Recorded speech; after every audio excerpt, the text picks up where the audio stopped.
Gentlemen, let's start off with the question. I'm going to ask each one of you to respond. Share with us a little bit what you see as the major problems confronting urban public schools. I'm going to start with you, Dr. Evans. Well, first of all, I see that it pains me that it is not more of a priority than it is, first of all, in our own community, and then secondly, at large. It's a major civil rights, even human rights issue. The chronic failure of our public schools to reach certain of our young people who happen to be people of African descent, people of Hispanic descent. This failure is just incredible. It is incredible, and the lack of outrage around it just boggles my mind. We're having children being produced for prisons at very high levels, and it's being done. Let's stop right there. You said produced for prison. I mean, you actually think this is just like a pipeline? There are some schools that have been identified as pipelines for prisons because of the high level of failure and their chronic failure. It's not like it just started last year or last month. It's been going on for years, and we are the ones who are most adversely affected. Now, you're saying that part of the major concern is just a lack of outrage, or is there something else you want to add to that? Well, see, I think it begins with you're not going to do anything about it unless it touches you, unless you feel it. Well, we read the statistics, and this is the part of the challenge that we have. We read the statistics. Chronic failure at a high level, 50%, 60%, maybe sometimes 45% of our children who start in the kindergarten come out of the 12th grade. We read the numbers, but too many of us who have so-called gotten their education and have a halfway decent income are not impacted by, and those that are not as informed and as empowered as we need to be. Is part of it a kind of a cultural concern because they're just, their parents, maybe they didn't get more than the 8th grade or 9th grade, and maybe dropping out is kind of a cultural thing. It is a cycle. And there is a legacy, but it's to me it's kind of like paradoxical. As I was growing up many years ago, as a youngster, in my household, and we didn't grow up wealthy. We grew up, I would say below average and poor, and yet my parents, my grandparents, they insisted, you are going to school. You're going to. There's no option. You had we did have one option. You could go to school or lose your leg. You could go to school or lose your life. That was like the option. But you were going to school, and that seems to have that atmosphere seems to have been lost. So the expectation is low now in so many of our homes. Yeah, in my house it was saying, well, I was so poor we didn't have both O's. We only had it was like O. but even worse is my parents said you would not eat if you didn't do your homework. Right. I want to go to you, Kevin Jenkins. Let's talk about what you see as the major problem confronting urban public schools. And certainly we do know that over 50% of all minority males are dropping out of school. Well, I think one of the problems is that we're having too many conversations. One set of conversations is about teachers and unions. One conversation is about charter schools. One conversation is about something out in space. But the real conversation should be how do we take our children and develop them to compete? How do we take our schools and turn them into competitive centers? When we do that, we'll see a real change in our community on the bottom line, which is economics. Our economics will grow enormously in our communities if we can really push a different kind of dialogue in our communities right now. What should that dialogue be? I mean, because I hear you saying that, it's a different type of dialogue. We kind of fragmented, I think that's what you're saying, but what should that dialogue that would be more comprehensive? Well, we should look at our schools, right, as vehicles to create sustainable change. And we should come up with strategies, long-term strategies, like other communities around that, other communities are engaged in right now, to take our children from 0 to 20, 0 to 30. Really building tangible models to get them engaged and understanding why they should value education, why we should culturally be positioning ourselves in our communities to drive that discussion, and take ownership of it. Right now, nobody's taking ownership of the fact that our children are failing. They want to blame everyone else for that, but instead of blaming ourselves for that. So we have to take charge. We have to create the models. We have to drive that discussion ourselves and really build the successful models like other countries are doing right now. Are we too broken as a family? I mean, there's fathers missing. There's a lot of children that belong to DIFAS. And then, even a lot of the teachers, they don't live in the communities that teach in urban schools. They live elsewhere. Is that part of the problem in trying to get a comprehensive or a good dialogue or the right dialogue? Well, I think we have an enormous amount of talent in our communities. I think we all have a different perspective of where history begins for our communities when it comes to education. And I think we're going to always have those negative things happening around us. But that should not stop us from pushing out and looking at where we want to be as a community. I think those things are something that we should pay attention to, but they should not stop us from moving ahead. They should not stop us from internally looking at, how we can move our communities and our children's, future.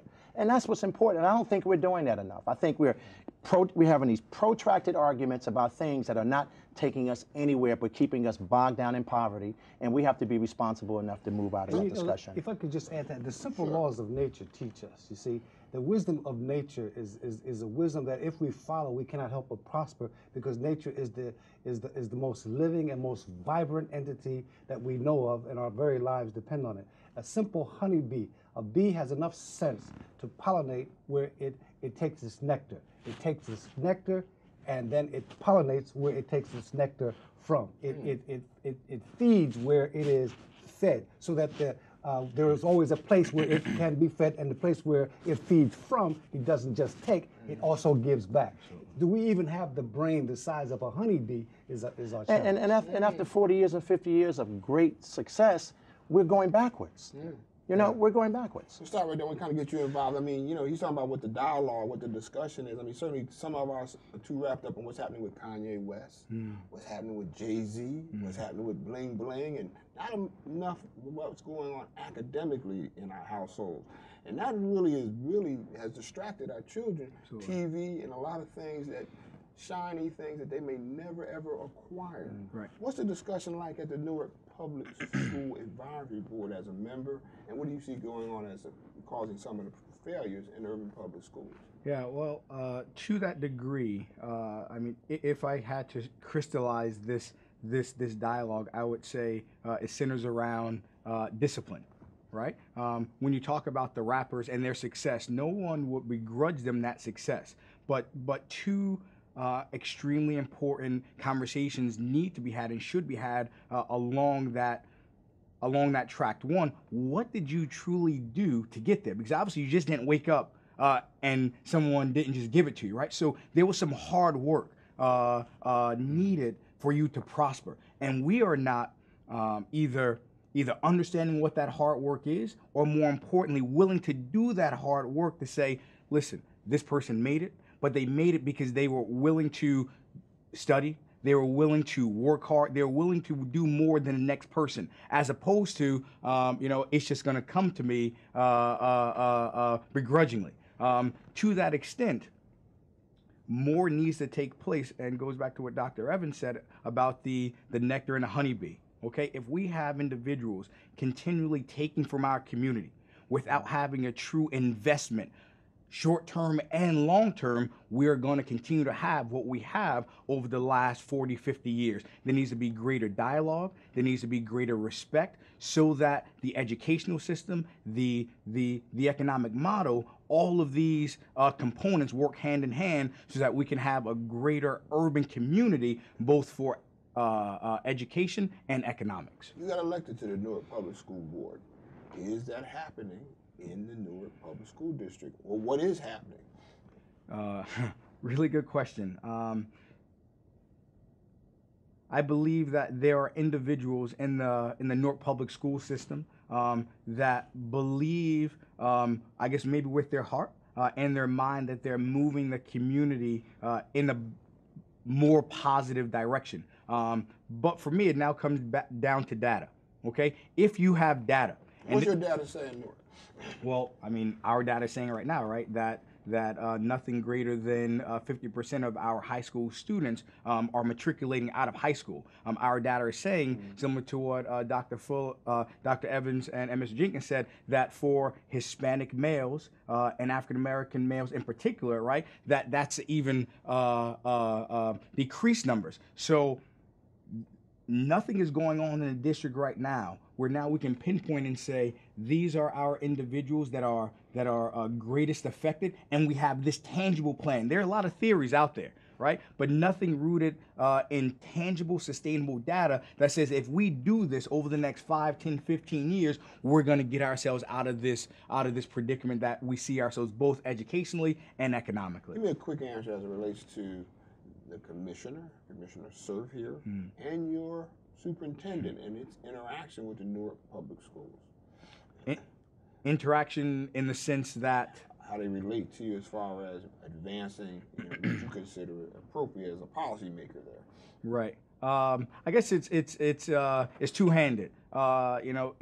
In some regards, we are asked to view ourselves as board members and not advisory. And yet, when recommendations come from the advisory board or from the board speaking and representing the community, it is then either, if it is liked, it is accepted, or totally vetoed and said, well, we appreciate your voice, but it is only advisory, and we're going to do what we feel as though is in the best interest. So again, now it goes back to that shared dialogue. Well, I mean, if you're not going to accept what I have to say, even if it's in disagreement with you, but moving that conversation, that debate forward, then there's no sense in actually having that debate. What I want to talk about really is state takeover.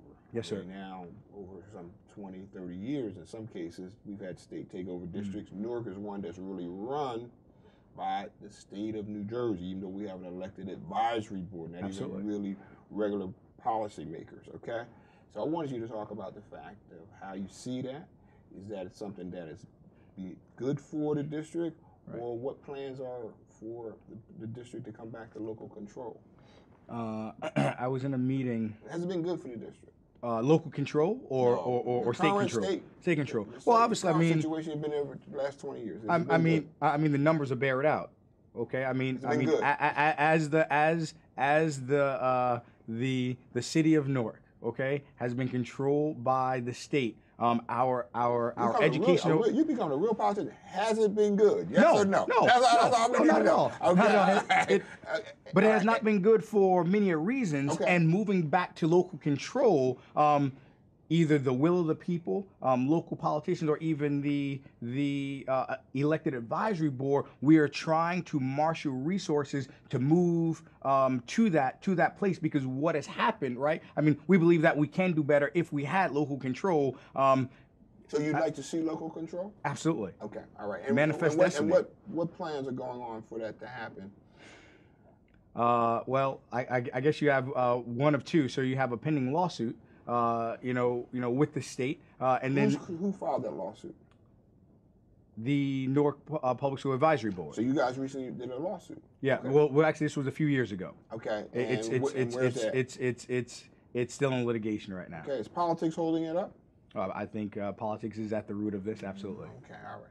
Let me move on. Kevin Jenkins, just for a second, your view of state takeover, good thing, bad thing? It's never worked. It's never worked. Never worked, and it will What's never work. What's it really all about? Because, it seems like it's not really about the children's education. Well, for me, when state takeover actually did happen 20-some-odd years ago, for me, it's about controlling the purse strings of our government, controlling the purse strings of our school system. It's an economic snatch. It has nothing to do about value of our children, value of our communities, our families. It's all about money. And I think our communities need to see that and understand that, that it is a business operation for the state. It's patronage pool for the state. They accuse the former community folk of doing the same thing, but they have taken it to a whole nother level. And I think a lot of that happens in both systems. But I believe in a true democracy, and I believe that our community should be in control of our destiny. But that comes with the responsibility. That comes with responsibility. Right. Now that we're talking about taking over, what are we going to do? Do we have a plan? Are we prepared to change that dialogue that we were just talking about? Are we talking about creating a roadmap that will really lead our communities to be competitive centers around us? If we change today, would the Newark board be ready to take over local control? Well, do you think? Quick answer. Yes, ready to take over, absolutely. But now, do we have a mechanism and a plan in place to move us forward for the next generation? That is to be determined. And that's our responsibility. That's our responsibility. Now, that's when we become adults. To become an adult, you're saying, hey, listen, we have this issue. We have this big failure on our hands. Who are we going to bring around the table to help us to repair and restore our communities? Let me go to you, Dr. Evans. I want to shift focus just a little bit. Start talking about what excellent education for everyone would like to see or suggest for urban public school reform?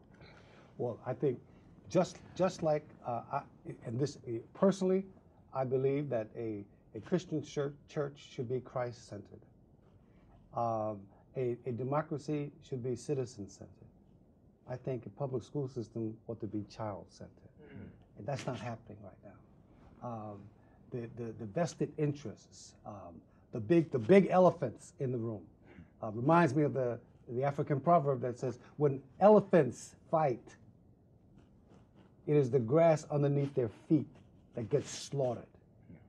And the children are the grass. And there are no grass speakers. We have elephant speakers. Everybody's speaking for, the elephants are speaking, the big vested interest in the room. And E3 is about focusing on the child. That's why I'm here. That's why I'm working with E3.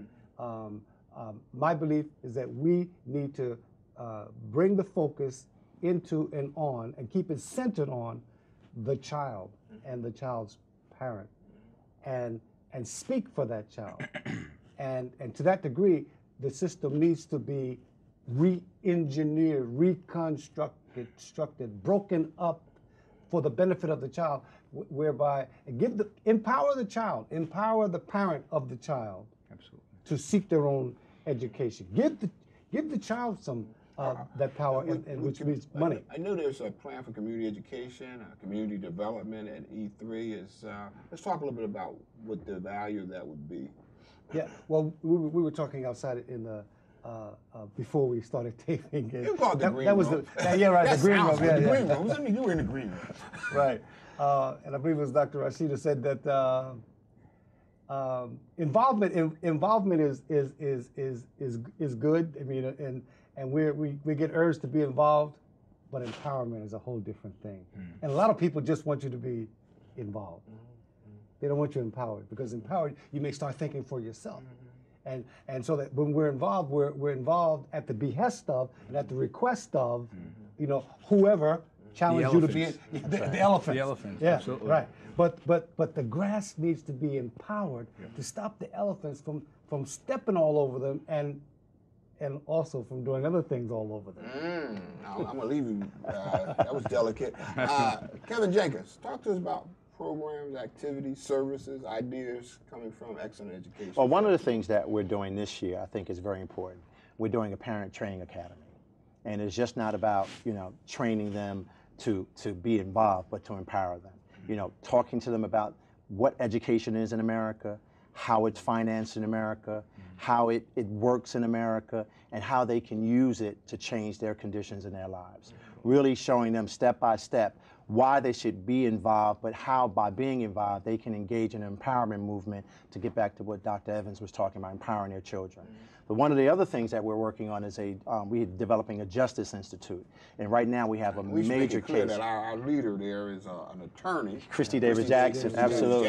So. And the reason she couldn't be here today is because she's down in Trenton, and we actually have a suit in place where three Hispanic children in Camden are saying that, listen, they're not getting a fair and efficient education, and we want to be better serviced. Real simple.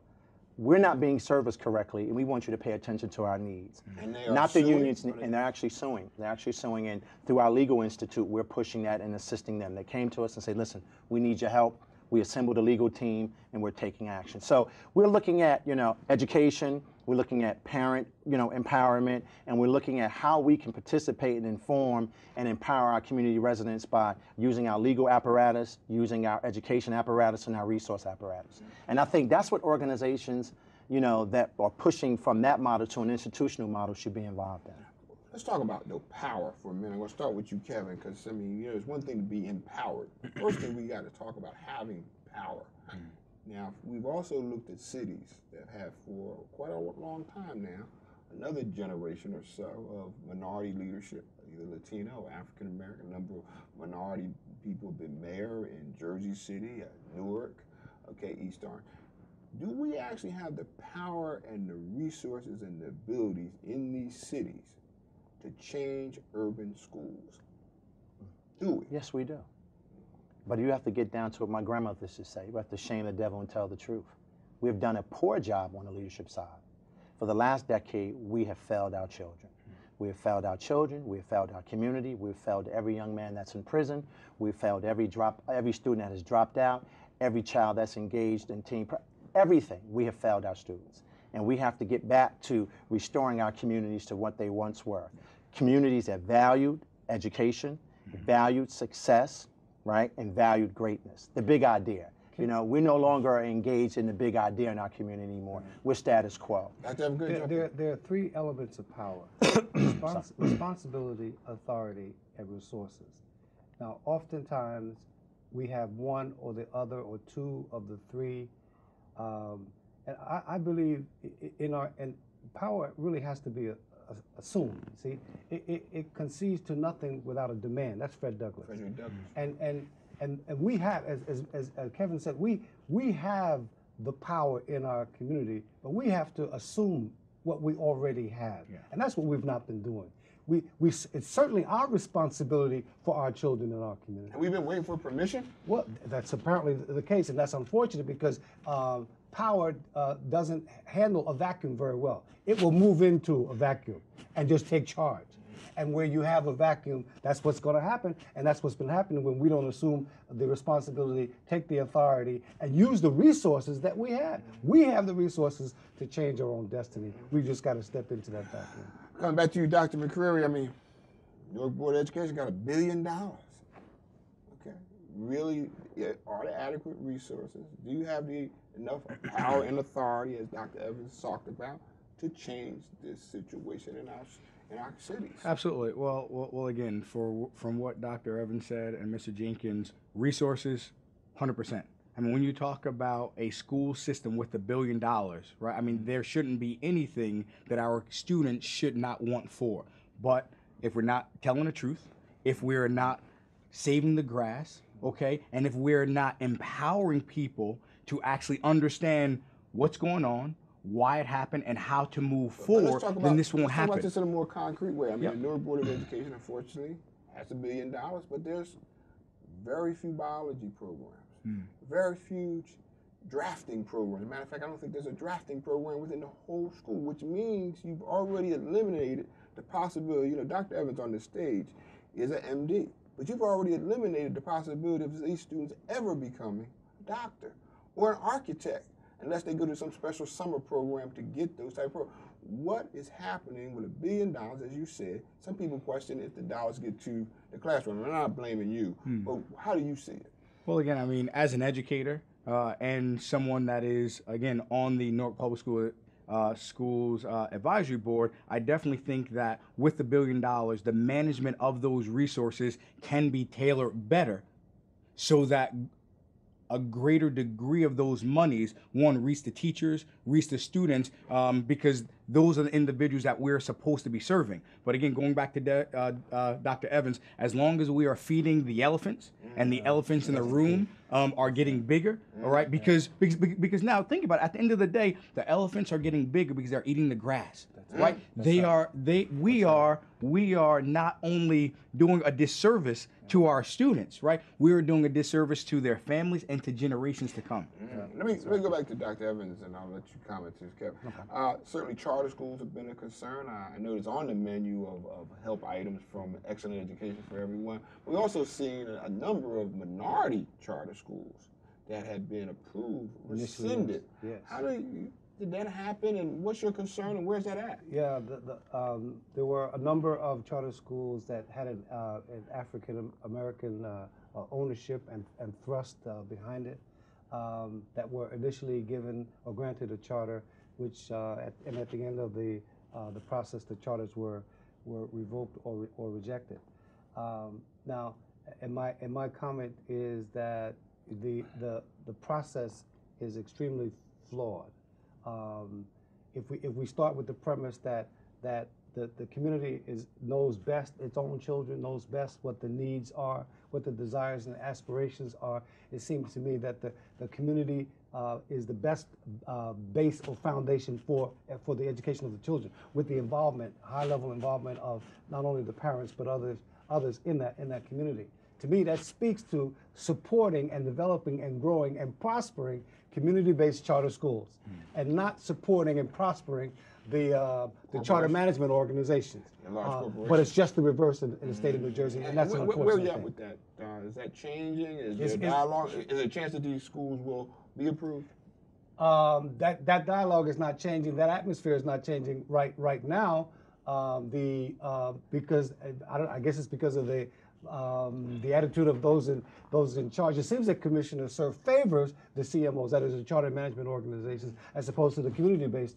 But you know, there are those of us who are working from the foundation of the community who are not going to take no for an answer, and we're going to push Still forward. fighting, okay. Oh, yes. As a matter of fact, E3 will have to join you in that fight. Running out of time, I'm going to get like a 30-second reaction from each one of you. Give us one thing you like to see the community do to help improve urban public schools. One thing. One thing. The one thing that I would hope for is to be more engaged in their community, in the classrooms, so that they can then properly hold individuals, corporations, superintendents. Now you're talking about parents. Parents, absolutely. So that they are more engaged, so that they can apply the right amount of accountability to the individuals that are either serving their kids and thus their community. And they need to keep a watch on everything that's going on. 100%. That's one place to start. So Absolutely. parents being involved, watching. What would one thing you like to see? I would like to see our leaders that are engaged in status quo to move out of the way. I want our leaders that are not focused on the most important thing in our community, which is education, to move out of the way. Some of those leaders now are positioning themselves as poverty purveyors, you know, poverty salesmen, and they're all telling us, well, we can't get on the other side because we need to worry about those things. Are you afraid they're taking care of themselves more than they're taking care of the people they represent? Well, if they were taking care of themselves, they would have been out of our way 20 years ago. But the issue is they need to move out of the way. And they need to embrace the fact that we need to do some responsible discussions in our community. And if we can do that, we can get on to the other side.